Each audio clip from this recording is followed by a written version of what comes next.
This video plans to talk about the Exoduster movement, a movement of black migrants to Kansas after the American Civil War. This could appear as a narrative account worth 8 marks on your exam. So our story begins in 1865. Abraham Lincoln had proclaimed that all slaves were set free in the South. However, they were only free in name. Because many ex-slaves had worked as slaves, so hadn't been earning an income, when they were set free they couldn't afford to go and buy land and seeds and various equipment that was needed to start a new life. So many ended up just working for their former masters who would give them loans which they couldn't pay back. This was called sharecropping. Also in the South there was the Ku Klux Klan.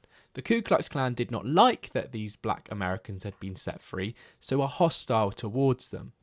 As well as this, there was general hostility, with segregation being rife, with whites and blacks being expected to use separate doors, for example, to access stores. So people wanted out of the South if they were black.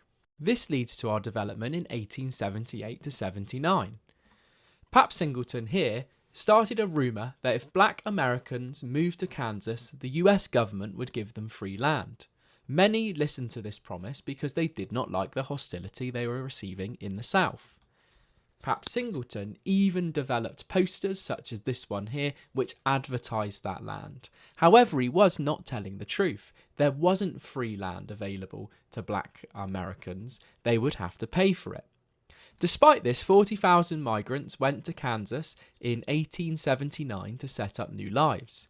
It resulted in black towns such as Nicodemus being established, where these former slaves would cooperate with each other to try and make life easier. These black Americans would be expected to buy 160 acres of land for $10 in order to start their new lives.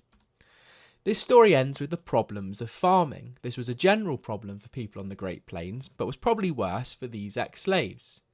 The land in Kansas was dry, that's why it's called the Exodusters, because they're going to dusty Kansas. It lacked water, and crops needed protection from stuff like wind. However, new technologies such as the windmill that would pump water and seed drills to drive seeds into the ground were very expensive, and these ex-slaves still didn't have enough money to buy this new equipment.